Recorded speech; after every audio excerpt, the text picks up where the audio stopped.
Lair, The Walking Dead is perhaps the single most divisive product to ever be released by Wizards of the Coast, creating discourse surrounding the cards themselves, but also the game as a whole. One of the conversations to be had is about the design of the cards and their flavour, so that's what we're going to do. As a content warning, we will be discussing The Walking Dead and its IP with all the mature themes involved, so be advised for mentions of extreme physical and mental abuse, sexual assault and violence, as well as similar topics and themes. Welcome to Magic the Flavouring, the Magic the Gathering podcast. We talk about all things Magic flavour design and lore. I'm your host, Andy Mann. Hello, this is Nathan Cancel. And... The world's ending, Andy. The sky is falling. Oh, gosh. We're going to talk about it. We're going to talk about it because we can't not. And if we don't talk about it, we'll be accused of being shills for WotC. And if we do talk about it, then we'll be accused of ranting and being arseholes. That's fine. So, we are the second one anyway, so that's fine. Well, we're the second one anyway. But you know, so we're going to be talking about The Walking Dead Secret Lair today. And we will end this probably, hopefully, I hope we get past it enough to talk about it. We'll talk about how we feel about other IPs kind of coming into the kind of game. And now that Pandora has opened the box and it's all gone to shit. Everyone's eyes have been burnt out of their skulls. Yeah, the Ark of the Covenant has been opened up and things are going wrong. But we are now living in this world where IPs are very heavily in the game, and we know from the sort of roundtable that they did about it, the direct sort of WotC sort of discussion about it, that they are planning and have hopes to do it in the future. So, you know, I mean, this is the world that we're living in. So hopefully we can get through this episode to kind of talk about things in this new world. For those of you that haven't heard about what this is, by the time that this episode comes out, I don't think they've been on sale yet. I think they're on the sale on the 12th. I could be wrong. This is the newest Secret Lair drop, and it's the Walking Dead Secret Lair. It was already teased. There was a Negan, the character of Negan was teased, and a zombie token was teased, and then a treasure token was teased. And it's all Walking Dead cards that have the television show, not the graphic novel, The Walking Dead on it. And the big issue is that people have with the 5 legendary creature cards that were released is that not only is it an interesting IP to bring into the game and interesting both up and down, but these are mechanically unique cards that are black bordered and legal in Eternal formats. So they're not coming into standard, but for things like Legacy and Commander, they are technically legal, and it's created a shitstorm. Yeah, mate. It has. It's probably the most divisive thing in Magic that I've ever experienced. Like by quite a significant margin. And it's funny in this day and age where they try a lot of things, and obviously there is a little bit more of a call to arms about injustice across all of the fronts that back in the day things you could get away with. But we never had these kinds of controversies. You never saw, it was little things like you maybe saw a banning maybe once every couple of years, whereas now it's 3 or 4 per set. It's a very strange time, and it feels like it's a culmination of all the things that have potentially been worrying people and annoying people, and this is like the final go, hey, how can we really like put the cherry on this animosity cake, and they, oh good god, they cherry the shit out of it. It's like a gatto. No, it's just ridiculous. I mean, so basically our ethos for this episode, and we did a tweet about it as well, there has already been, by this point of our recording over the past week when this was kind of fully revealed, there has already been an incredible schism of Discord all over Magic through content creators and players and shop owners and everything, and everyone has some huge take on this, and we do too. The problem is that if we just keep adding to the discourse in such a vitriolic way, like literally no one wins. There have been I'm really not going to mention any names because honestly it's actually funnier if I don't for the joke, but also like we're not here to kind of shit on anyone's parade, but there have been takes where people have been sarcastic about it. There have been takes where people have created whole formats and then immediately distanced themselves from it in response to this going on. There have been people who have said it's not a big deal. There are people that are angry that people are making it a big deal. There are people angry that people aren't making it a big deal, and it's just on and on and on. There are problems, and I think you and I, Nathan, are on the same page, roughly. I think maybe I'm a bit more knee-jerk emotionally down on it than you are, because I think you're very good at being pragmatic about it more than me. At the same time, I think both of us are upset with this product, the price point, the unique cards, the fact that they're not silver bordered or just a skin like the Godzilla cards. It just makes me uncomfortable. There's a discomfort in my in my rationale, everything from conception through to delivery. And obviously, as much as we could break that down in a sensible and non-vitriolic fashion, I think realistically we are just walking over old and dead ground at that point. Not to pun too hard. No, I think if you're listening to this and you already know about these cards, you probably already have an opinion about them. And I'm going to guess, just going to throw it out there, it's probably not a good one. It's probably not positive because honestly, even the people who are fairly blah and kind of cold take about this still aren't being like, these are rad, I love them. And do you know what? There may be people out there that do absolutely love these, but unfortunately, they can't really express how much they like them. No, because if they do, in the fucking ocean. They'll get shouted into oblivion. They'll, So I mean, it's just a bit of a lose-lose. I mean, the big thing is that they're mechanically unique. It's a black border aspect. They could be mechanically unique and silver border and still have been absolutely fine. Because they have done things like My Little Pony and Transformers, even Portal 3 Kingdoms back in the day is technically an IP crossover. I guess you could say Arabian Nights to a degree. Yeah, 100%.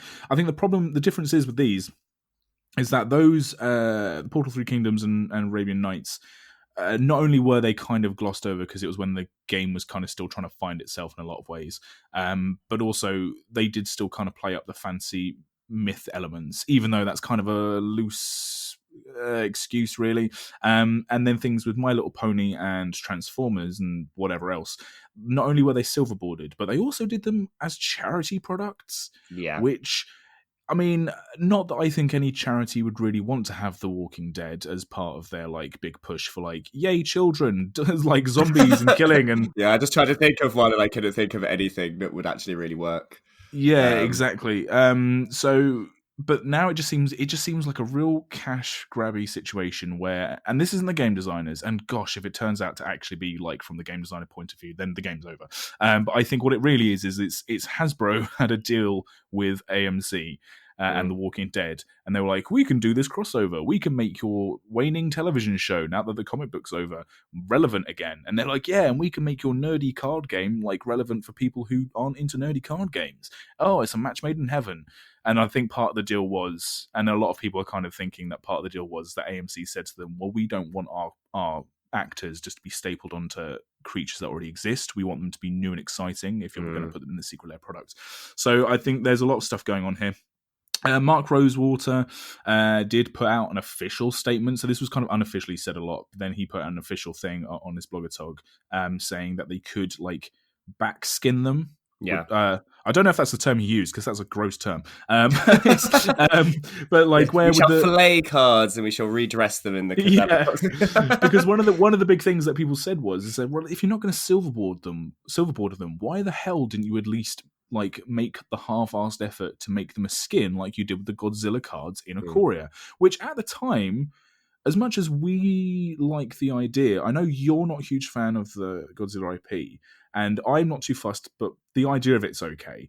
But at the time, even that people were still a little bit unsure about. But they kind of went, well, it's a new thing they're trying. If this is how they're going to do this kind of thing, I suppose it's the best of a bad situation. I don't think it worked, especially for that set. The funny thing is the Godzilla skins felt like the most Godzilla part of the plane. When we ended up looking at the plane objectively, it didn't actually have that much of a kaiju feeling to it as much. The mutations seemed to be more interesting than giant, colossal, building size lobster or something. It was. We had Charax from Zendikar Rising that was a bigger crab boy than anything on Ikoria. So, take of that what you will. But I mean, even then, I think the delivery of all of it was really good. And I still have a couple of the Godzilla skins in text that I want to play and stuff. So I do think it was delivered appropriately. The thing that was layered over something that was pre-existing, whereas this is a thing in isolation. And that idea of isolation, that's the problem, because it's really easy to scrutinize and have strong opinions about something that sits by itself all alone, in the corner. It's easy for everyone to poke their pitchforks at it and set it on fire. But the thing is, though, I think at the time, sorry, to finish the thought that I started with, is that they're saying that they could release cards in the future that have the same abilities as these Walking Dead cards, and then it's like, well, the Walking Dead cards are magic cards. It's just we want to see if they're mechanically viable. And everyone's like, oh, that's awesome. But if you don't do that, if you don't promise us that that's exactly what you're doing, then we have an issue. And right now, that is the issue, because they haven't made any indication that that's what they're doing, unless they're being the most coy possible. And they're like, actually, these are already creatures in Commander Legends. I don't understand why they would do that. That's insane.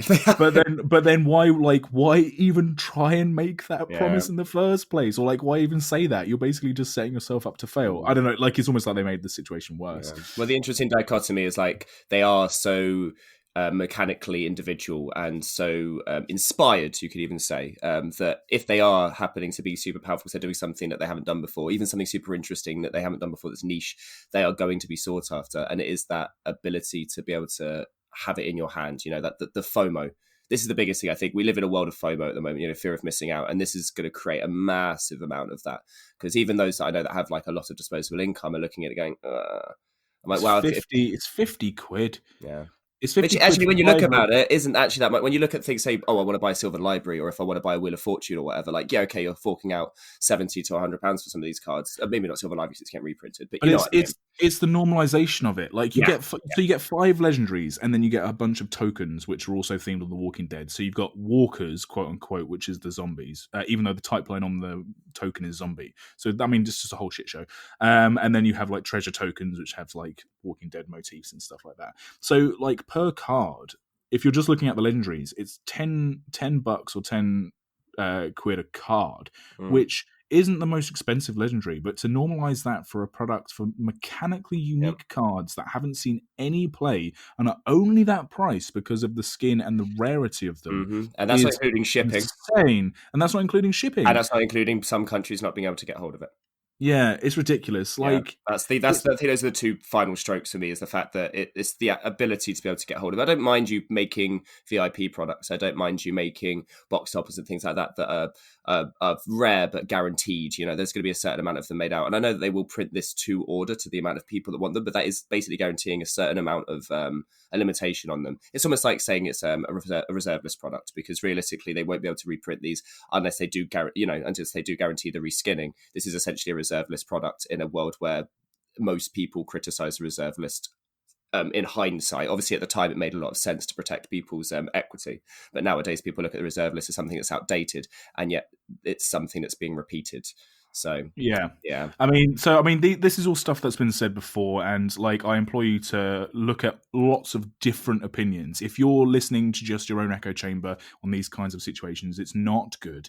And there are lots of very big content creators or Magic personalities or game designers themselves, or there's a myriad of opinions out there. And if you're maybe very hard one way and you are maybe just kind of shouting into your own echo chamber, it's coming back at you. That's sometimes not healthy. So maybe just try and look at a broad opinion spectrum. Like I clicked on videos that I knew just from the tone of the video title what their take was going to be, but I still watched them just in case they made a point or they made a kind of a line of argument that made me go, well, that was, that's made me feel a different way about it, whether it's made me feel more angry or less angry about it.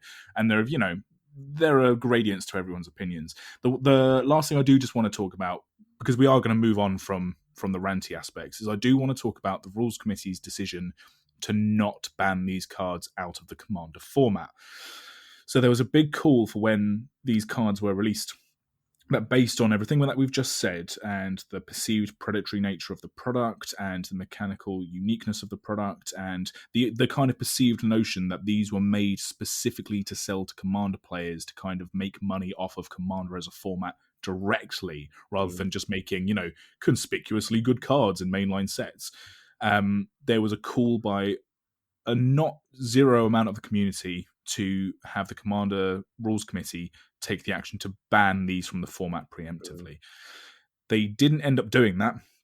And this has obviously upset all the people that wanted this to happen. Again, upset some people to the point of almost tearful fury. Well, a lot of people just assumed they were going to ban them. There wasn't even a point in their mind of where they thought it was a choice. And obviously people that expect a certain answer from a question will always be disappointed when they don't realise there was another answer to the question, and that's the one they get.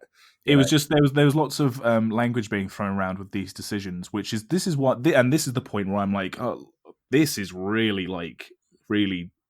hit a nerve, is that when people are using words such as this must happen, or this decision has to be made, not should and not I think it was, this has to happen. And it's like, if you're of that opinion, you don't live in the same world as us, because nothing that happens on this planet in this lifetime has to happen.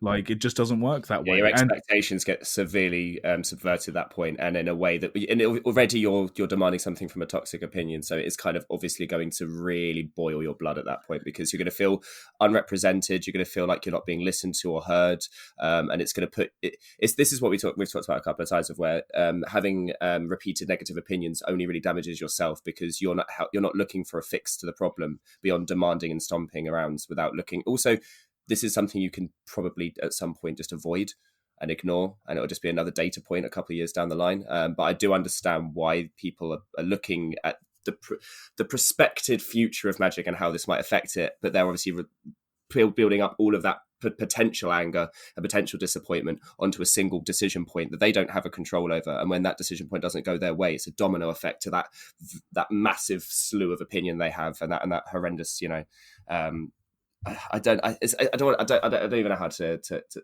think in the way they think, but you know what I mean. Well, no, I think I do. Like, again, like you have the ability to be more pragmatic about these kinds of things, and I think I understand, because it's an emotional sort of moral question, because there's part of me that really thinks that if this was purely just about sending a message to the people who sit in boardrooms and try to make money off of a product that we have an emotional attachment to, when they're just looking at the numbers and the figures ticking up and down, there's a massive part of me that really does want to go, no, fuck them. We're the ones who play this game, and we should not only vote with our wallets in a monetary aspect, but from a moral kind of aspect, we also need to take a stand.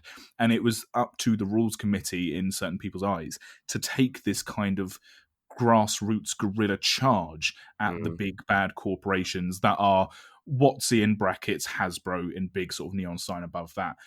And because Commander as a format is a grassroots format that sits outside of this kind of cold corporate bubble, and we're like, yeah, we're the crazy free wild west of Magic the Gathering, to have that seem to be sort of tamed by the corporations in this decision not to ban them. I think for some people it was like a betrayal of trust in the ethos of the game. Yeah, well, I guess that's a problem with the community aspect compared to the corporate aspect, isn't it? Yeah, absolutely. And I understand that, because believe it or not, even though we're about to kind of basically just go, but deal with it, as we do with a lot of sort of issues, believe it or not, that is something that really speaks to me as a person. Yeah. As someone who understands how systems work and how money and talks, it was never going to happen. If the rules committee had really made that decision and banned these cards from out of the Commander format, there is very little chance that Hasbro wouldn't have a serious sit-down meeting with Wizards of the Coast and go, who are these people that aren't in our employ, that are messing with our like product margins and like profit margins? Who are they? Why have you allowed them to continue this way? Get rid of them. And it would be the end of the format. Because at that point, then it's also, I think, there must be someone in Hasbro that knows that the community needs that kind of little stopgap between. Well, this is also the interesting thing, is that this also creates a big conversation as to how much the things that we don't like gets communicated, and how far that communication lies, and the transparency between departments and the hierarchy of the corporation works. Because this is where, like, where can our voices be heard? Who's going to listen to them? Who's going to feed them back and guarantee in some fashion that there will be reform? Like, we rely on someone like Mara to be able to be the voice of the community back up to the heads of the business. But if they're not going to in any way, shape, or form listen and continue to make things worse, as a community, we'll just eventually move away from them as a business. And we've still got all of our cards, we've still got a format. I mean, we've literally seen that you can build and dissolve a format over a day, so it's not as if we can't take our own game and take all the cards I've already made and we've already paid for, so this is ours now, thank you, my property, that's how this works, and I can do stuff with it. But realistically, it is I think that's the biggest thing, is it kind of creates a bit of of difficulty between how we as a community are being heard and responded to from the company that we're paying money into. I think that was the biggest thing that this kind of just demonstrated, is there is a disparity there somewhere, and it's a bit more severe than I think we, or the average person, realised. And those that were paying attention, it's kind of confirmed it a lot. So that's a lot. I think that's where a lot of that negativity comes from. Not necessarily just about these cards in particular, but about the delivery and the premise and everything like that. Yeah, I mean, this is, I think it needs to be reiterated that whilst we're kind of trying to justify it and trying to keep our sort of own emotional flare-ups calm about this situation, and kind of describing how, well, actually, these kind of big swings in emotion about this subject don't always help. That is not to say that this is a good situation. I genuinely believe that this decision to have the Walking Dead cards in this fashion, in the way they presented it, isn't healthy for the game, and I do hope that for future IPs, which will happen, deal with that they will change it up and they'll present them in slightly different ways. If they don't, then really the question is, well, how much did the Walking Dead cards, once they've been released and once they're out there in the wild, affect the game? And then this will be a conversation that we'll have when that happens. But for right now, we just don't know. It is all a perspective thing. It is all an emotional thing. There is also a bigger argument about, is the Walking Dead as an IP a suitable one to have in this fashion because of the subject matter? It's an adult show that does contain quite horrendous real world problems with this kind of thinly veiled fancy backdrop of the zombie apocalypse, because as much as it is a zombie show, the real horror from it, and it's like, is the point of the show that the real horror comes from the real world and kind of realistic reactions to the situation. Yeah, humans are the real monsters, because zombies don't have they don't have consciousness. They just feed their animals, whereas humans are the bastards. Yeah, and there are things like, there are guns in the show, and like, interestingly enough, 3 of the characters that are on these cards, so Michonne, Daryl, and Negan, who do have weaponry in the card artwork, are the characters that famously don't use guns, funnily enough, and Rick, who is the white legendary, who does famously use a big ass sheriff's revolver. Yeah, he's a gunslinger. He's a gunslinger. I don't think, I'm just looking at the artwork now, I don't think he hasn't. I don't think he has it in his other hand. He doesn't, no. He's got his hand gesturing out as if to be like, hey, look at you. And it's like, well, that might as well have been a gun. I'm literally thinking, like, you could just alter a gun into that easily enough, and that's basically very easy. So there we are. So, but the thing about that argument is, and unfortunately this is why it won't ever be different. Like, that's not a bit of a sort of shaky ground to make your argument on, is that not only does Magic have, in the fantasy world, granted, quite horrendous acts, especially in early Magic. Some of early Magic storylines are incredibly dark, featuring like genocide and eugenics and cold-blooded murder and all this kind of stuff. But the idea that this is a children's card game for ages 13 and up, or like 14 and up, or whatever it says on the booster packs, like, teenagers like this kind of stuff. Like, as much as it is a children's card game, they have covered themselves with what they are presenting, and I think it being the TV show and not the graphic novel is also a smart idea, because of just the idea that television is more of a shared experience, that their parents would watch the show with them, with young adults. They're very unlikely to just let them watch it by themselves, whereas a graphic novel, it's unlikely that you're able to be supervised whilst, like, no one watches you read a book, right? No, I don't think it would resonate as much if it was the comics, because the characters are a little bit, I mean, the art style is a little, is much more base, it doesn't have as much characterization and everything. But interestingly, I think the art style from the graphic novels would have been more striking on the cardboard than I agree. The art that we did get. Yeah, looking at like how the Ikoria ones and things like that, it also would have felt slightly, because I guess now we can move away from the corporate idea of it and more into the actuality of the cards and the art and everything like that. Yeah, for sure. Let's look at this as an actual like Flavour product, right?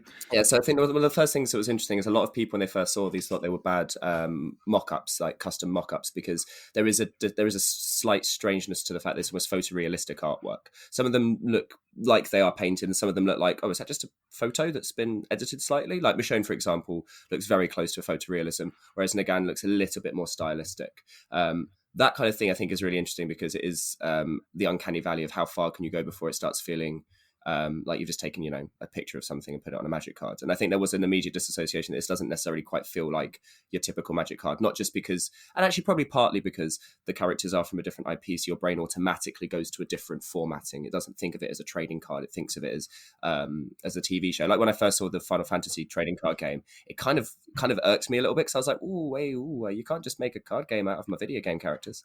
Even though, I watched Yu-Gi-Oh! And Pokemon, for religiously as a kid and played both games. I guess it's because Magic doesn't have a media IP. I think that's the interesting thing about it. And now we're moving into other media IPs.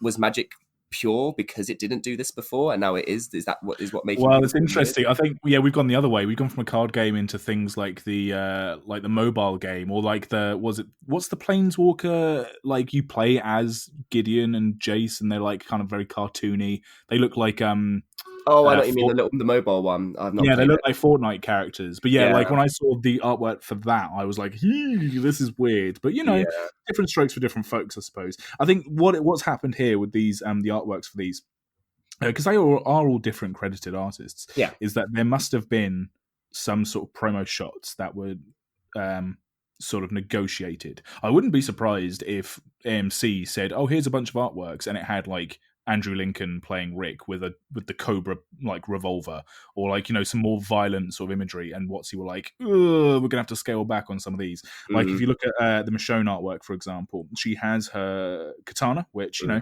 the realms of fantasy, sure, fucking swords, that's fine. And in the background you see the two zombies that she is presented with when she first enters the series, but they're not in the foreground, because I think even though the tokens do have quite gruesome zombies, I think on that card it would have been the implication of like who the zombies are, because they're meant to be her family members, right? In the show. And by the way, if anyone's wondering, I watched the TV show up until season 4, and then my wife has watched everything else beyond that, so I have half watched the back end, and I do know the show pretty well. And Nathan, you're sort of in the same boat. You watched up to maybe 4 or 5. So do forgive us if we get some of the details wrong. For all intents and purposes, probably should have said spoilers, because we are going to talk about events that specifically happen within the series that you might not know about. So if you don't know about The Walking Dead as a series, maybe go and watch that first and come back, because we might talk about some of the events of the series when we talk about the mechanics. Yeah, that's fair. I think maybe the zombie's been let out of the hospital. Like, I know what you mean. On that one. Exactly. I don't think there's much illusion anymore. But yeah, no, it's funny. I'm so protective over like spoilers for Magic story, but like this, I'm like, fuck it, they should have seen it already. But I mean, the TV show's still going, but the graphic novel's over. But so I wonder with these artworks, I think they have to be, and if not, this is really insulting to the artists, and I don't like doing that on this show especially, so I am sorry. But if these aren't, they feel dictated, and they feel like they've just like rotoscoped a few promo shots. If they pushed the style of it and been like, we were working from a photo, because there are artists that work from photos, because that's how they like the Comic-Con walkers, didn't we? And they were kind of almost photorealistic as well. But like done. But it was just I think it was very noticeable when we have a direct analog that we've seen on TV screens for several years. But I think these are just like, they were like, no, it needs to look like Daryl Wilson from the show. Yeah. It's like, but I've got this really cool art style. Like the actor who played the character. Yeah. We can't have Jeffrey Dean Morgan on a Magic card in it to be like, all stylized and stained glass or whatever. But yeah, I wonder with that. The artwork's not really a big issue with the flavor. Some of the more interesting stuff does come from down their color identities, creature types, and mechanics. So basically, just actually what the card is. Some of them are, I will say that, and God, like the pitchfork's going to come for us. Some of these cards for the characters that they're depicting are actually quite good for like flavor reasons. These are some of the I said this to you beforehand, and this is where I don't care if I get castrated. These are some of the most interesting cards that I've seen in a while in terms of Legends, because they have so closely tried to follow the mechanics of the characters. These are the kind of things that Vorthosians love, where the card just bleeds character flavor. And the interesting thing is, because we know who these people are from having seen them in the series and how they act and the reactions and the things that they've done, we can go, oh yeah, because of that, and oh yeah, because of that. I mean, a lot of legendary creatures can just be, the keyword of the set with a slightly heightened version of it. Oh, it does it to 3 creatures, not 1 creature. Put that on a legend. Cool. Now you've got your keyword legend for that set. Enjoy.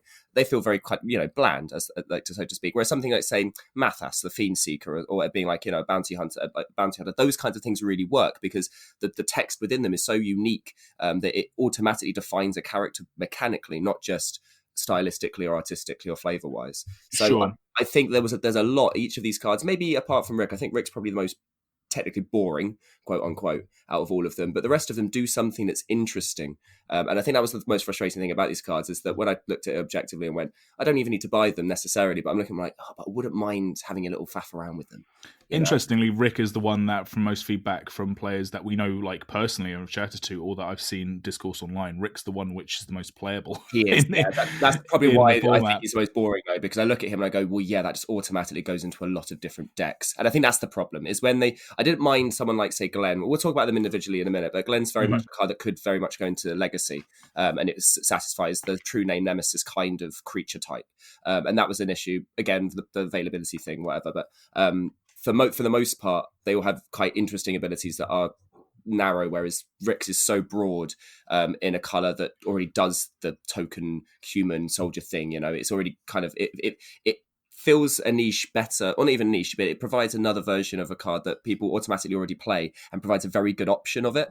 Like, this is a better version of a Lord than we've seen in a long time across many cards. So I think at that point that's maybe a concern, because you are basically making a blanketly good ability that most decks of that kind will want to play, and if they're not, then you maybe aren't playing, annoyingly, quote unquote, optimally. Yeah, sure.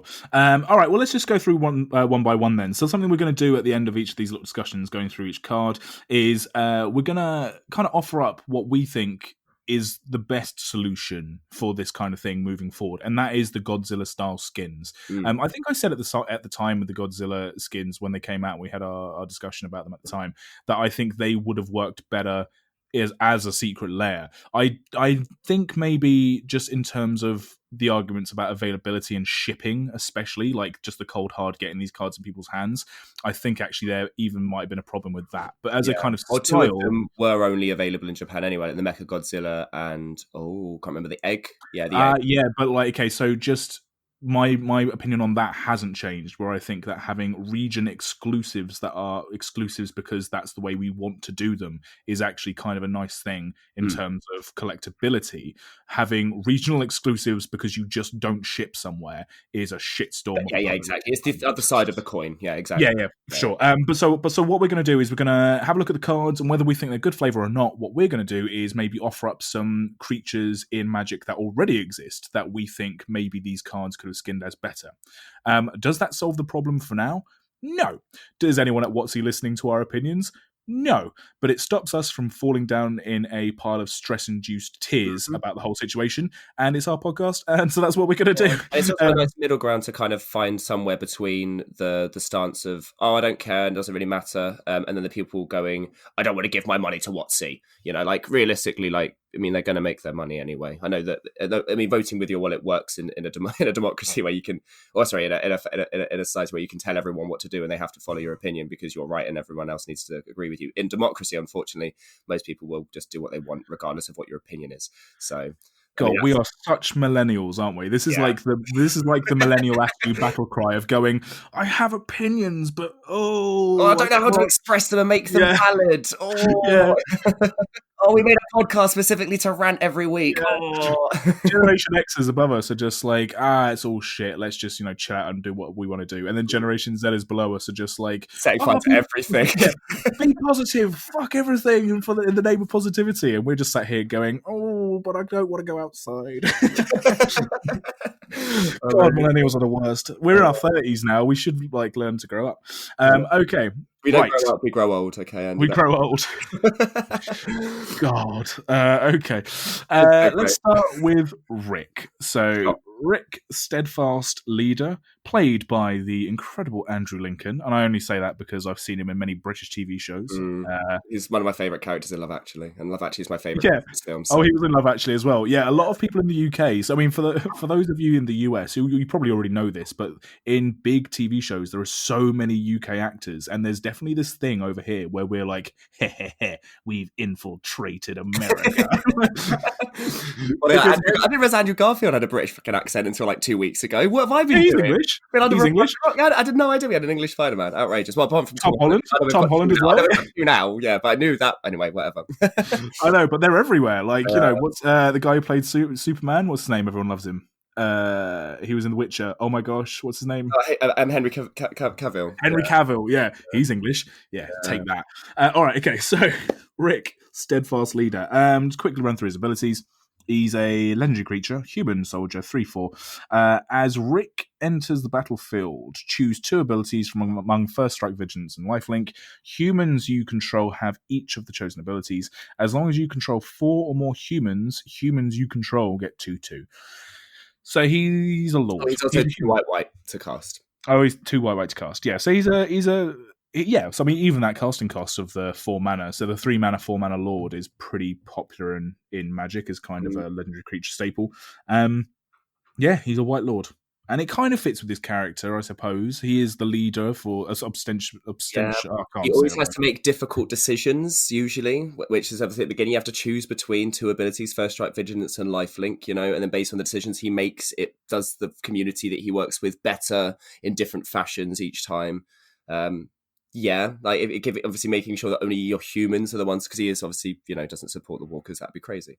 And then obviously as the community grows, having 4 or more humans, giving all those humans +2/+2, he always works better, and his communities work better when they work together as a community rather than individually. Interesting that he's the only monocolored one out of all of them, because his job before the apocalypse was as a sheriff, right? So he could have very easily been blue-white. I think he should have been black-white. But it also depends. We don't necessarily know at what point in the series we're looking at him. I mean, there are 2 other characters in the background, so you could probably state the season. But looking through like his entirety of arc as a character, I would put him probably along the black-white morality, because he does have a degree of ruthlessness. That the whole point of The Walking Dead is pushing human morality to the point of where does it go when you're desperate, and when you need to survive and everything like that. I think he did go through periods of being quite bastardy, He did his hair and his beard and his jacket suggest to me that this is at the latter half of his kind of character arc. Yeah, so I guess at that point he has reformed and he's come full circle. He's past his whole how do I keep my kid innocent, but also how do I keep him safe kind of thing. I could have seen him black-white. Don't get me wrong. Yeah, for sure. I think flavorfully he's okay. It's just, you're right. He's a little bit boring. There's nothing. The only thing I have a real issue with is human soldier. Yeah. Soldier. Yeah. Knight would have been better. I think Knight would have been better as well. Obviously, we're looking at porting and analoging, I think. So it's also interesting that all of them, we will notice as we go through, all of them have a different class. I think yes, Knight is better because I could have even seen Noble now with the new art, because he was always the leader, and as a steadfast leader, he always got pushed to being a leading role. Funnily enough, if they still had the keyword for Lord back like they did back in the day, I could have seen him being a Lord more comfortably than anything else, because that does represent him quite well. He is a man of the people.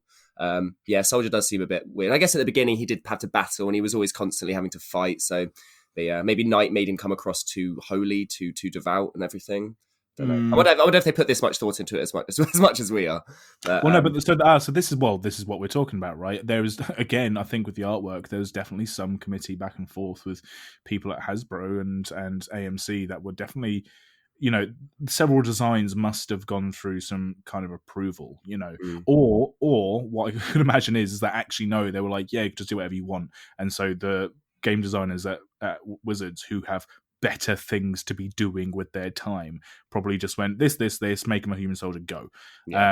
If either of those are untrue and these were designed with the same sort of care and attention as other sets, then missed the mark on some of them, to be honest with you. But I can imagine it wouldn't be too much of a stretch to kind of think that some of these were maybe not phoned in, but maybe just kind of slapped on and just gone. And not thought about too much after the initial indecision. Okay, well, I mean, Rick is the most boring one. He does what he does, and I think the decisions points analog is kind of cool. Not overly exciting. What were your analogs for him? So I think the easy one, that's the obvious one, is Kithian rather than Gideon being his planeswalker form. This could have been Kithian at the end of his of his human life on Theros, because obviously he did have his irregulars. He was a man of the people. He was very much a hero. He was a steadfast. Even the word steadfast leader kind of works for Kithian at that point in his life. I think that's a good one. I think he could have been Gerard. The only thing is that Gerard also captained more than humans. Obviously he had Targarth and people like that. Tangarth, sorry. Yeah, I don't know. I like as we sort of said in the preamble to this episode, I don't think creature typings necessarily matter too much. Only because you're right, in the Magic IP, there's way more than humans going on, and they're all fine. So I just as a heads up for my picks, I didn't necessarily think too much about that.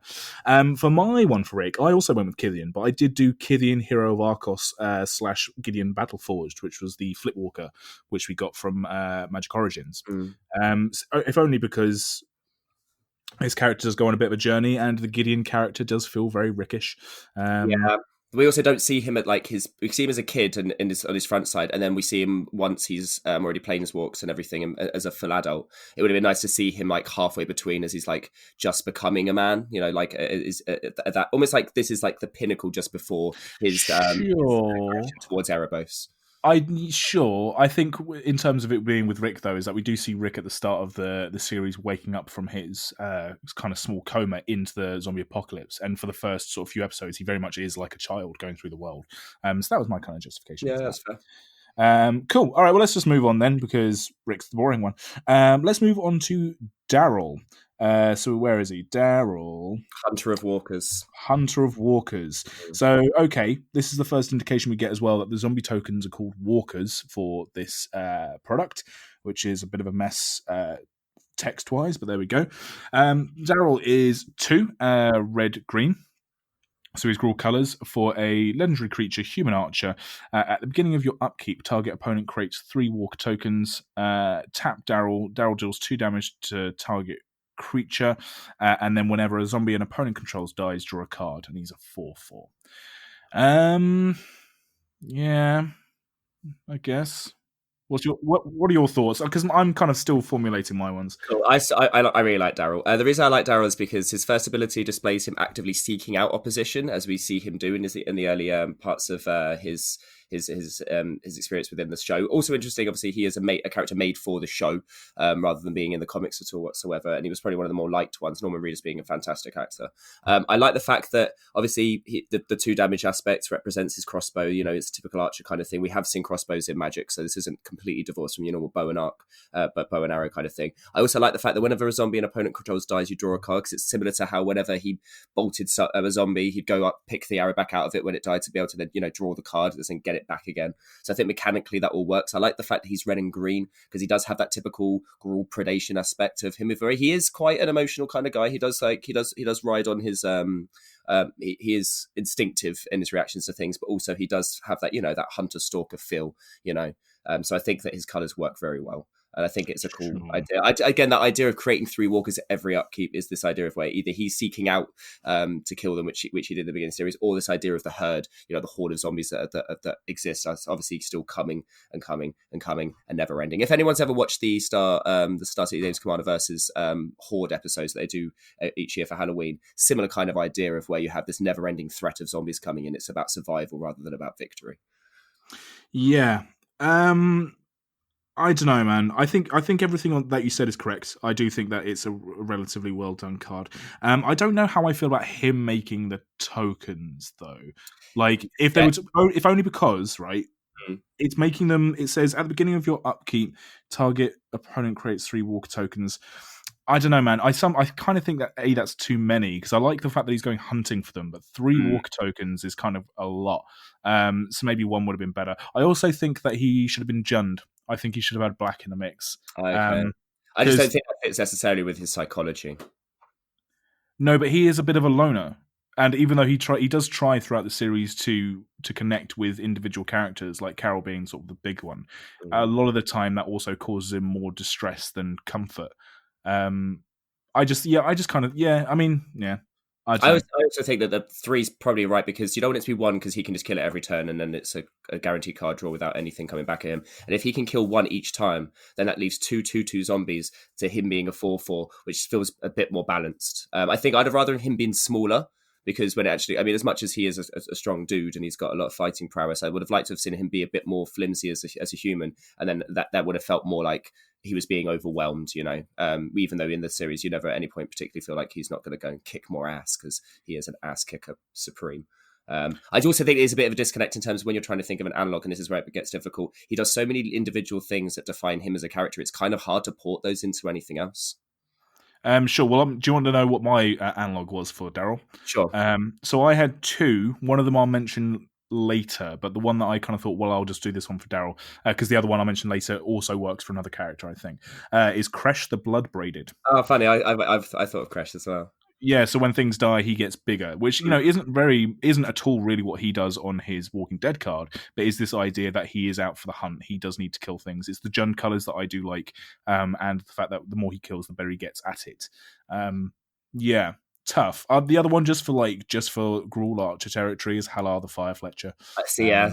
I had Halana and Elena. If you did them as like a just Gisser and Gerolf thing of where you had the two of them on one card, and they've moved outside of just killing werewolves to also killing zombies, because you want it to be in a plane that has zombies, because obviously it creates zombies. So I like this idea of where maybe these werewolves have either gone extinct, or the curse moot has done enough to be able to resolve them, and they're no longer the bane of everyone. So Helena and Elena going off now being zombie hunters, and this works quite well for them in that regard. You could have done Daryl and Carol as Helena and Elena. Yeah, exactly. But I like this idea of an Innistrad border guard. Someone who is essentially sitting, waiting for the zombies to arrive to their settlement, and picks them off as they go. I think you're putting way more effort into this than even Wizards did with their Godzilla skins. Believe me, I know, and we've not even hit. We've got so far to go as well. We've got 3 more of these to go. All right, well let's move on then. Let's move on to Glenn. I'm just looking at whether it is Carol that is Daryl's sort of partner in crime throughout the series. I've remained silent because I want to nod and smile and say I remember from the years ago that I watched the series that you are correct, but I cannot say 100%. So we are the wrong people to be doing this kind of a brain exercise. But there we go. All right, let's move on to Glenn. So Glenn, the voice of calm. God, what a stupid name. I'm sorry, whoever wrote that name. I really, again, I don't like ragging on creatives because we don't know their thought processes, and they do make 97% awesome stuff. This isn't one of them. So you got a white and a blue for a legendary creature, human advisor, a 1/3. He has Skulk, which means he can't be blocked by creatures that have greater power than he does. Whenever Glenn deals combat damage to a player. The name Glenn, it's not his fault he was named that. Nothing wrong with a human being in the real world called Glenn. A lot of stuff with my magic cards being called Glenn. Okay. I wouldn't want a magic card called Andy when Andy attacks. You literally want Glenn Elender Archmage in one of your decks. Glenn Elender Archmage, yes, but that's Glenn Elender Archmage. And that's also not the name of the person, that's the name of the place they're from. And it does sound weird. So when Glenn... I was about to say Glenn Elender Archmage. When Glenn deals combat damage to a player, draw cards equal to his power.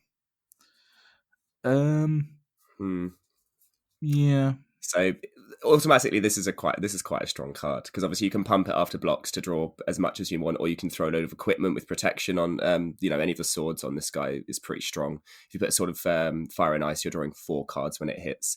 That's pretty yummy. Yeah, but is it a flavorful card? It's right. Not, so, yes, not right. So I say yes to a point. I don't agree with the blue or the advisor part, which I think are kind of both tied together. I believe he should be, if anything, black-blue, because I feel like he is... So basically, right, so let me break down why I think he's flavorfully correct. Skulk is perfect for a character who literally sneaks around walkers who are zombies, who are 2/2s, and he's a 1/3, so he automatically cannot be blocked by zombies. So that really fits with the flavour of his character of being unable to be seen and noticed as he's going around collecting supplies. Obviously, the stronger he is, the more he can carry, which makes sense in terms of whenever he deals combat to the player. So whenever he goes out on one of his little hunts to go and get supplies and everything, the stronger he is, the more he can bring back for the rest of the gang. So I feel like that works flavor wise within him as a character. I don't understand why he's blue, because I don't think either of those abilities are blue abilities. When I started looking at like analogs, I was looking at things like Shadow Mage Infiltrator, so maybe a Tratter or Sig River Guide, people like that are likely to draw you cards when you deal damage to people. Makes sense from a Sculpt point of view. So I don't know what point this is Azorius. I think the idea is that there are things like Bite of Thassa and Reconnaissance Mission and things like that, which are blue cards that draw you cards when combat damage occurs. I guess information gathering, yeah. Yeah, it's the information gathering of blue. So why isn't he a scout then? Well, this is it, and also, but I don't. So, all right, I don't think this card is very good at all. Skulk as an ability, yes. If he's smaller, he can get through them, fine. And then, yeah, if he can gain information when he hits, but the whole it's just too simple for what he does, and it's just a bit too sturdy. Like, also, what if he gets? So we're saying that if Glenn, if he gets like a big gun, he can't sneak as well. Like, I don't know. It's just Well, guns here historically around zombies aren't great for not being noticed. okay. If he gets some sort of weapon. If he has a I feel colossal really hammer, fucking attacked in this episode. Like, I'm not trying to be an asshole about it. I don't think. I know. I like being difficult. Okay, I don't think this is a very good card. I think everything on there is like good. Is like flavor adjacent. He shouldn't be blue. He should be mono red. That's what he should be. He shouldn't be an advisor. He should be a scout. 1/3, a 1/3. I guess he shouldn't be able to take a hit from a walker either. I guess that doesn't make sense so much. Yeah. No. Yeah, well, yeah, if he's attacked, yeah, I don't know, man. I don't know. I mean, having said that, the analog that I did put for Glenn was Subira Tolzidi Caravana, but even that's just not. The issues are still the same. I like her text box, but her power and toughness she's a 2/3, so that and then she's a human shaman. But I had pre-death Daxos because he has literally the skulk ability, and he does the same thing of gaining card advantage when he connects. Yeah. If anything, Daxos is more of a flavorful card than Glenn because you're looking at your opponent's cards and gaining advantage from them. So it's the idea if he goes to an abandoned supermarket, he's going and searching that to bring stuff back for him. So I think as an analog that works a bit better as Daxos. But it's pre-death, by the way, not returned. Yeah, sure. Daxos of Melitis. Is that just his name? Yes. Yeah. Yeah, sure. I think that you're right. I think that works. I think that, and that kind of ties in okay-ish to the blue-white thing. The problem is that I think just the ideas of like scouts going around and gathering information, all this kind of thing. I think we're trying to look at things like legendary creatures because they want them to be playable as commanders, right? But then a lot of these creature types do exist, but they exist on like commons and uncommons. Like Shadow Mage Infiltrator is a very good example. But they wanted to make these playable commanders, which if that isn't the most nakedly like play these in commander guys like thing ever, I don't know what is. I don't think you could have not made them legendary either. Like, you can't just go, oh yeah, this is Glenn. He's just a dude.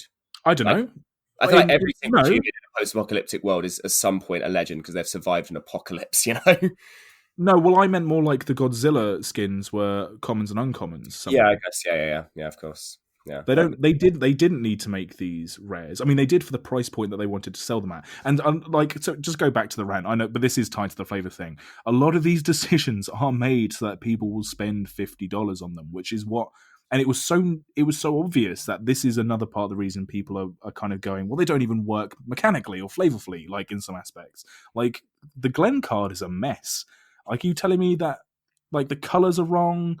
The power and toughness is wrong. The creature typing's wrong. Yeah. So it's just the text box. The melon me is literally making me go, oh, but it's a really good card and I can put it in decks and it can do things. So maybe that's influencing my opinion a little bit because the melon side of me is going, shut up. It's a good card. It does good things. And that's what they want you to think. So I know. Hey, look, I'm not buying this. Okay.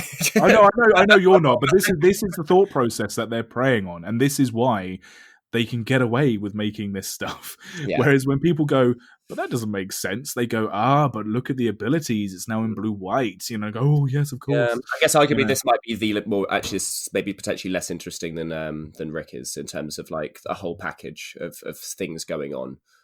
He is very basic in terms of, okay, cool. He's an unblockable guy that draws you cards. Fair enough. Yeah. I mean, I think Subira Tolzidi Caravana was maybe not as slick as I thought it was on first glance. But yeah, I think Daxos and Meltis, if they have to do Azorius, then that's probably better. All right, let's move on because we've still got 2 cards to talk about. Yeah. So we got Michonne, Ruthless Survivor. My wife has told me that I pronounced that name wrong numerous times, so I'm pretty sure I've got that wrong. You call him Michonne. It's not. It's Michonne. It is Michonne. Okay, so it's 3 black red for a legendary creature, human warrior. When Michonne enters the battlefield, create 2 walker tokens. As long as Michonne is equipped, she must be blocked if able. Whenever Michonne is at least and at least 2 zombies attack, she gains indestructible until end of turn. She's a 3/3. Now, annoyingly, this is probably one of the 2 cards out of these 5 that I think is flavorfully very, very good for the story it's telling, but also really infuriating for actual, like, but that doesn't work for Magic. Like, Yeah. Yeah. I think she's really flavorful. The idea that she created, I mean, basically, you all you have to do is read about her character for like 2 sentences, and you're like, oh, well, that's everything that's on the card. So if anything, that is a great. The only way it could have been better is if she came in and created a bloody katana token or whatever.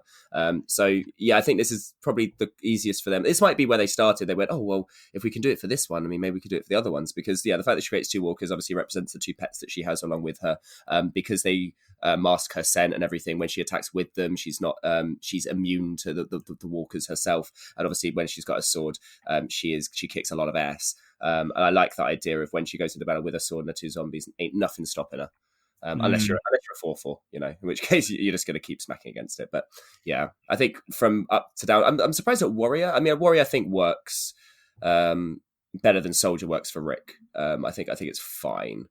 I maybe would have minded like something like, maybe, I don't know, barbarian maybe has too much. I guess this is also an interesting thing. If Magic classes usually denote a specific cliche trait to someone, like a berserker being angry, or a barbarian like not going with the rules, or a rogue being small and sneaky, like that kind of thing. Like, it's hard for them to necessarily analog to characters which might have shown a diversity of traits throughout the series. I don't have many problems with this at all, actually, to be fair. Apart from the fact it's a bit of a strange... it doesn't feel like a black-green Magic card. No, this is my thing with it. I can see whereabouts they're going. Like, black with the zombies, yeah, that's fine. But green... She doesn't recur anything. Green. I get the whole... like the even the flattery lich idea of where you can be indestructible if certain parameters are met in black, because green doesn't get, I mean, it does get some indestructible, you tend to get more like regenerate kind of stuff, like hexproof and things like that. I feel like hexproof would have been better indestructible, because realistically, in terms of story, when she's got the walkers with her, she can't be like sensed by them, which feels more like being targeted rather than being damaged. Because if a zombie knows that she's in front of her and is attacking her, it doesn't matter that her other 2 zombies are next to her. Like that zombie is still hitting her, So the indestructible thing doesn't work as well. I think I would have preferred hexproof, or even maybe unblockable instead of that, which again wouldn't have felt black green either. So again, that's where the dissonance starts to come in. A little bit, whereas I think the colours fit her character quite a lot. I think they fit her personality and her arc a little bit better. Well, that's it. I think, for the character, I think this was more of a character thing than a mechanical thing. Whereas again, with the blue-white, just go back to Glenn. Blue for Glenn? No. Advisor. I get that he advises, but everyone offers advice. It's bloody Walking Dead. Everyone's got an opinion. Yeah. All right, what were your analogues for Michonne? So interestingly, I had one that worked really, really well until I forgot that it's a human warrior, and that was Sidisi. And then when I thought about it even more, I thought, hey, fuck it, actually, no, we have got a human. We've got Tasiga. I went in a very different direction. Tasiga having zombie attendants, having to be, if he's got his whip thing, I imagine that working, and then getting indestructible. That all works to the idea of this, this guy that relies on other things around him to make him strong and powerful. I didn't think he worked as a 4/5 with Delve when we had him. I run him as a commander, and I don't think being a 4/5 makes any fucking sense to the little pipsqueak. So yeah, I think it fits quite nicely for a Tasiga. Sure. I leaned into the kind of swordsman aspect of it, because also when I was thinking of these analogues, I was like, what cards would be cool for a secret lair that if they brought out this, people would still want the Walking Dead ones, because the Walking Dead ones are maybe more relatable to, but the legends are still like, oh, well, that's a legend in Magic that I can also kind of like wrap my head around. So I had 2. One of them was Miri, Weatherlight Duelist. Oh, nice. Yeah, cool. Yeah, I just kind of thought like with the weapon sort of smith kind of thing with it is just a bit better. Like, things can't attack if she's tapped and all this kind of idea. And just got the kind of character being like a right hand to the leader. Like in the later seasons, like she and Rick are kind of a duo, and Rick is still kind of the leader character in those seasons. So I kind of liked that. The other one I had was Famiko the Lowblood. Yeah. A bit of a stretch on that one. Bushido's an odd mechanic. She's mono red, and I'm not wholly keen on samurai as a creature type outside of very specific Kamigawa characters. And then also Japanese and like well, obviously Kamigawa and zombies didn't necessarily work because it was more spirits than zombies. So Yeah. literally, the word walker ruins a lot of the portability of this because it is very defining. It's very easy to ignore a tiny little text under the name, and like they did for the Godzilla skins. It's very easy to ignore the bit underneath it and just look at it as a card otherwise. But Walker really stands out for these. And that was what, for me, made Michonne and Daryl quite difficult because they are super defining to not just have zombies, but to be walkers. But I don't think they cared about porting it at all. I think you're right. I think you're 100% right. It's a really weird way to port it. They'd have to like back analog it. I mean, what we said about the Dungeons and Dragons and going in like in the set next year where I was like they could have Gargantuan and Tiefling if they backdated it to be all Tieflings are Azras, all Gargantuans are giants. So this is a similar thing. The problem is that would be in a mainline set which would have mechanics built around it and have like Oracle text, whereas this is it'd be supported. It wouldn't just be in isolation. Like this is just in isolation, just presented to you without any context. Like the fact that they're creature type zombies on the tokens, which I will just check now. Actually, they are. They are. Yeah, but they're walker tokens. This was one of the things that I think made people initially go, "Oh, is this a custom card?" And then it's also the thing that then confirmed it wasn't because you wouldn't not define what the token was on it. And it's why people was like, "Oh, that's a really bad custom card because you haven't defined what the token is." And it turns out, no, it's an official product from Wizards, and they haven't defined what the token is. Yeah, so I mean, just from a like kind of gameplay thing, if you were to buy one of these as a single, and you play Michonne or you play, you've got to go and buy some fucking Walker tokens. Yeah. Oh god, that's also expensive. Also, not zombies. You're trying to avoid the word zombie because obviously within the IP that no one ever uses zombies in zombie films anymore, which I think is a really weird thing. I think people need to get the meta understanding of, look, we've done zombies for long enough that everyone knows what a fucking zombie is. Even on the same card, it still says 2 zombies. So they even had to go, well, I know that we're not creating zombies because on the show they're actually walkers, but we still have to define them as zombies within a card that, and how that mechanically would work, which is automatically confusing because you go, well, you create 2 walker tokens, so why does it matter if it's 2 zombies attacking? If you don't know that walker tokens are zombies, then you're automatically looking at that going, well, these don't even make sense to combine, Yeah. That aspect of it is a bit weird. It is. I mean, it's all weird, mate. It's all weird. Let's move on to the last one then. So we have most controversial one. Well, yes, for the character that it is, for sure. I also think the fact of how much people might want to play it. Interesting. Negan the Cold-Blooded. 2 red, white, black. So he's a Mardu. A human rogue, 4/3. When Negan enters the battlefield, you and target opponent each secretly choose a creature that player controls. Then those choices are revealed, and that player sacrifices those creatures. Whenever an opponent sacrifices a creature, you create a treasure token. And the treasure token has a picture of Rick's hat on it and some other signifiers. Oh, does it? I'm looking on Mythic Explorer. It doesn't actually show the treasure token. Okay. Yeah, which sense. Is... Yeah. Well, considering he's not even wearing the hat in his Steadfast Leader, I know he doesn't have the hat at that point. It's already gone there to Khan and everything, but yeah. Interesting. Okay, so... This is the big one which people have problems with. Spoilers, massive spoilers for the TV show if you haven't seen it. Yes. This is based off of the scene where Negan is introduced in person, as opposed to being kind of a character in the background of people's minds. And he plays Eeny, Meeny, Miny, Mo with a bunch of captives from the main group. And he picks one of them, seemingly kind of at his own whim, to kill with his baseball bat, Lucille. So this is him choosing his victim secretly, and then that secret being immediately revealed when he kills them.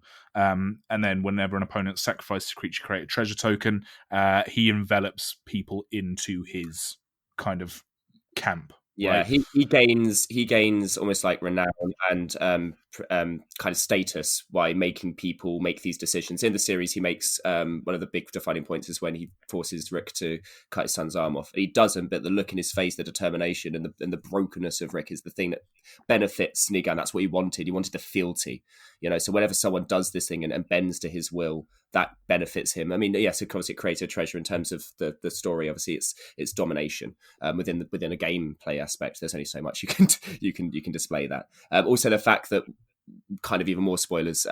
It's not just one person he ends up caving the head in of in that scene because there's an outburst. unfortunately, we also lose our voice of calm, Mr. Glenn, as well in that exchange. So that idea of you have to. He asks, you have to choose one of your people, he's also choosing one of your people himself. It's this idea, this game, this malicious game, and you are essentially playing this with your opponent when you do so. And there's this idea that you might not just lose one person, you might lose two, and then obviously in the series they do. That aspect of it, I think, is really interesting. And I think the annoying thing about it is that this is a kind of card that plays into that Mathas, the Fiend Seeker kind of role, that people like political Mardu kind of cards. And this is actually kind of filling a role. Like, people have wanted a Mardu treasure commander for ages.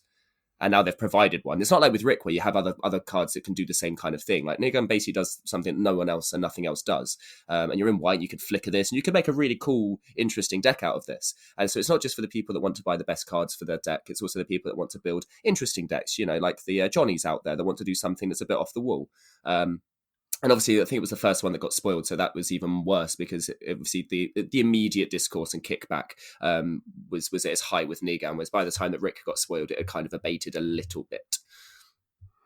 Yeah, it's just such a bad taste of a card, man. Also, he's not a good guy. There's not good guys in Magic, and there's all kinds of horrible stuff that goes on, but his is like psychological and physical torture in a very real world way. I don't know, man. This is the card where when people went, is this really where we want our IP to go? Mm-hmm. This is where they went, because this is now a legal Magic card, and it's children can be playing with. Yes, and it's a bit much, right? I mean, what about him as white? That's another question. Okay, so obviously I think his mechanic works very well with his character flavor-wise. I can see a justification for why you can argue for all three colors, but I think realistically he is probably just black-red. I get that he's probably doing it for his own people, and he has that nobility. And the only reason he did it is because it was in reaction to Rick's group killing some of his. Because he calls his own group the Saviors. So I guess there is a degree of broken ideology there. So okay, he's the same way. He's definitely white. Yeah, fair enough. He's the same way that he's white, in the same way that Queen Marchesa's Mardu, or the same way that Karlov, for God's sake, Karlov of the Ghost Council is white black. It's that corrupted society thing. So yeah, that's his. I mean, his Mardu coloring isn't the issue for me. It's just, it's more his philosophy. Flavorfully, for the character, yeah, he's fine. What were your analogues for this guy? Really, unironically, Zergo Helm Smasher. Okay, that's quite cute. Again, literally smashes helms. Yeah, I also had Mathas for the bounty aspect, because he does the same kind of thing. When your opponent creatures die, you put a bounty counter on, and when they die, your opponents benefit from it. Yeah, those are my two. The other one that I had that was interesting is the Kozin, because what I saw was someone had an idea that it was a Boris soldier that defected to Rakdos cult. So they still had a streak that were kind of in between the cults. So that's why all three colours worked. I had the Kozin, the executioner that was from the Orzhov. Now that the Orzhova have been, killed and died, maybe then he looks to be a little less within the realms of typical bounty, and he goes a bit more, masochistic and a bit more off the walls. I could imagine him doing, enveloping red aspect. Girret, Conclave Exile, is a card who's a Gruul person who came from the Selesnya Conclave. Oh, of course, yeah. I forgot about him, yeah. So this is the reason I bring that up, because I'd really like to see, going to Ravnica, this idea of blended guilds, of where you get like 3 color legends based on someone who's kind of sat between. So that was a cool idea. But I think Zergo Helm Smasher is kind of like a flavor home run without the whole fact of so the one that I went with is Kelsey and the Plague. Yeah. Just another sort of idea of, he benefits from things dying. I mean, I must admit, like, throughout this episode, I've not been too keen on just the whole kind of thing, because I think the more I talk about it, the more actually the product does leave a bad taste in my mouth. So I'm trying really hard to kind of get through these. But Kelsey and the Plague is probably the one that I went for. That was also one that I thought could work for Daryl. The other one was Cheville, Bane of Monsters. Oh, right, yes, yeah. I was thinking about this for Michonne as well, but then obviously I don't think it ports. But this, it works a bit better. Obviously, you lose the green aspects of it a little bit, but yeah. Sure, I think, but as with you with Mathas, the Fiend Seeker, the bounty counter, and just the fact that it's a up himself leather jacket guy. Yeah, right, it's the up himself leather jacket guy. He does look quite similar. there is maybe some connotation between the two. I guess like also something we should talk about is like we're kind of talking about these ports because if they are going to reskin them, they'll probably reskin them as characters within the game. I mean, they might do completely new ones. You know, they might do like like Fellalore, like Hand of Marchesa or whatever for Negan, and then have it within that mechanic. But I think obviously we need to look at if they are going to reskin these, what are potential characters they're going to do? Not just like, oh, what cards are these very similar to, but like what characters will these likely be represented by within the game if they do, when they do, because they probably should. Moving on from that, the best thing you probably do, I think the nicest middle ground you can do with these, and we've talked about this with one of the guys from the game store, is when you pick these up, if you don't like this aspect of it, if you don't like the fact that it's a direct kind of rip from another IP, if that's what you feel, there's a massive slew of alter artists out there that would be very willing to transform one of this into a character within the game that you love, a character that you might have some affinity towards already, and be able to helm your deck with something that feels more like a quote-unquote magic card. And I think that's a really good way to kind of, if you do feel the impetus to buy these, maybe you're a collector and you buy everything that ever comes out, and you will be buying these regardless. Or if you really, really feel you want the effect, and it's an unfortunate thing that it is represented by some malicious bastard serial killer, and you want to have it presented in a way that feels more appropriate to you, then I think the best thing you can do with these is get them alters, because you can get everything from just the artwork to full art alters done for these. And I think you can, as we've discussed already today, there's loads of different characters within the game that could port these quite comfortably and not feel too out of touch. I think that is a very elegant solution, and I know there's 2 cards that I'm going to be putting into a werewolf deck next year when we get a werewolf commander, which is Immerwolf and Full Moon's Rise, which are 2 artworks that I want to get altered. So it is a viable thing. The last thing I will say is that if anyone from Wizards of the Coast does listen to this podcast, incredible if you do. Hello there, hi. So I know someone who does play Magic. Did play Magic about 3 years ago, and likes The Walking Dead enough that they cosplay as Negan at certain events. And I showed them these cards, and they went, "Oh, that's funny," and that was it. They're not buying them. They're not getting back into the game. So whoever you've made these cards for, they don't exist.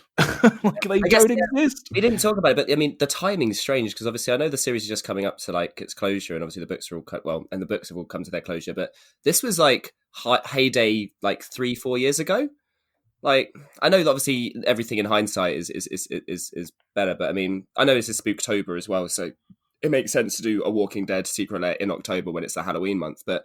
Did they miss the boat a little bit? Like a conversation we'll probably have at some point is that they were looking to maybe do a Harry Potter crossover with Strixhaven, and even at that point, Harry Potter's kind of done. Yeah, and I love Harry Potter despite all of the controversy around it. Which, interesting enough, there's so much controversy around IPs that seem to want to blend with magic. But yeah, even like outside of the controversy, like I mean, that was like 10 years ago. Like. Have we missed the boat? Of course they have. They completely missed the boat. It's then this is part of why it's not tie-in. And that's exactly what I think about this as well. I'm like, this isn't Zeitgeist, This isn't like if they made like Adventure Time cards or something. I could have. I mean, again, that's a bit. It was that's done. Rick and Morty, for example. If they did a Rick and Morty one, I could understand that because you're doing the Szechuan sauce thing of where like, hey, there's this big thing that's going on right now. Let's invest in the community that's currently existing now. And obviously, a lot of Magic players probably do like Rick and Morty, and a lot of Rick and Morty fans probably play Magic. There was some crossover in the culture there, so I can understand that a little bit. But I think that's the last thing that I think that kind of made that kind of drilled this into me more than anything else was that it just felt disassociated in terms of timing and delivery of like who are you appealing to with these. But yeah, so I hope that wasn't too exhausting. I mean, again, we want to look at this objectively, despite being in the cesspool of subjectivity that is the last kind of week of discourse, because it has been I'd say this has probably been one of the most interesting weeks to be a Magic player for me, having played for almost 20 years now, because there has been such a community response, such an obvious corporate reaction, and it's a really interesting time because everything is in such transition at the moment. There are so many different things and moving parts that are going on that sometimes it's just hard to sit down and play some cards when there's so much like going on around you, like opinion wise. I mean, we had like story controversy last year, now we've got product controversy this year. It is a very interesting time to have a podcast, to have discourse about these things. There is a lot going on, and a lot of people have opinions now. The player base keeps on growing with intelligent people that will have smart and educated opinions about things. So yeah, it'd be interesting to see where we go going forwards. Yeah, for sure. Yeah, I mean, this is the world that we're living in now. So I think people do have to kind of wrap their heads around that. I just really hope that going forwards, that someone who has some sort of power and say over it does just maybe take a step back and go, maybe philosophically, some of these decisions aren't really in keeping with how we want this game to go. And it's not just about doubling Magic's profits, which is something that Hasbro said a couple of years ago in a statement about their relationship to Wizards. We want to double WotC's profits within a certain amount of years. Toys R Us went down, didn't it? So they needed to find some way to emulate that profit margin back in again. Yeah. And Magic is a very successful and popular game because it's the best game in the world. Obviously, that's my opinion, but I also think it's something you can quantify. I do think that this might be the start of a slippery slope into something that I don't want to invest in anymore. But I hope it's also a point that they can reflect on and realize where mistakes can be made and fixed and maybe avoided in the future. Yeah, for sure. All right, I think we're going to stop there because otherwise it'll just regress into me shouting and Nathan going, "It's okay, Andy," and I'll go, "No, it's not. It's fucking." You want a blanket? It's fine. Have a cuddle. Oh shit. But there we go. Guys, if you want to have further discourse with us about subject like this and anything else, you can find us on Twitter at mtflavouring. You can also send emails to mtflavouring@gmail.com. My personal Twitter is at AndyManface. Nathan's, yours is? At the Fox in the Moon. We have been running Twitter polls this week in kind of a backhanded response to all of this. I do just want to share some results with you just before we close off. So rather than kind of throwing my toys out the pram and being like, "Oh, I hate this is awful," I decided to run a couple of Twitter polls for Magic my... Yeah, well, no, this is my idea for a Secret Lair, and it is Secret Lair Fast Food Wars. So I ran a Twitter poll for what color identities certain fast food restaurant mascots should be, without any liable indication as to what that could possibly mean and the implications thereof. So Ronald McDonald got voted to be Mardu. The Burger King got voted to be Jund. And the ongoing poll that is currently at time of recording, of course, going, and wow, that's actually quite surprising. This is the Colonel. Gruel, Lair, Boris, and other. So I give people opportunity to give their own opinions. I thought Lair was going to be in the lead at the moment, but in fact it is Boris. But yeah, I thought I'd just share that. By the time that you're listening to this, those Twitter polls are already done. So do go back and check on where the Colonel landed. Will Lair overtake Boris? Who knows? Who cares? Find out next week. Other than that, Nathan, do you have any final bits and bobs to say? No, not really. That was oh god. There's a lot of more words we could say. There's a lot of more words being said out there. So in general, guys, just have some, as always, have some objectivity. And otherwise, if you can't, put the laptop down and go and have a walk and enjoy yourself in life. There are bigger things out there than Secret Lair drops. Absolutely. Next week, I will say we'll be returning to more lore-inspired episodes because the web fiction, I believe, should be done and dusted by then. So we'll be all read up and we'll be all ready to discuss all things Zendikar Rising story. So join us then. Other than that, guys, all that remains to say is thank you so much for listening. This has been Magic the Flavouring. We'll see you soon.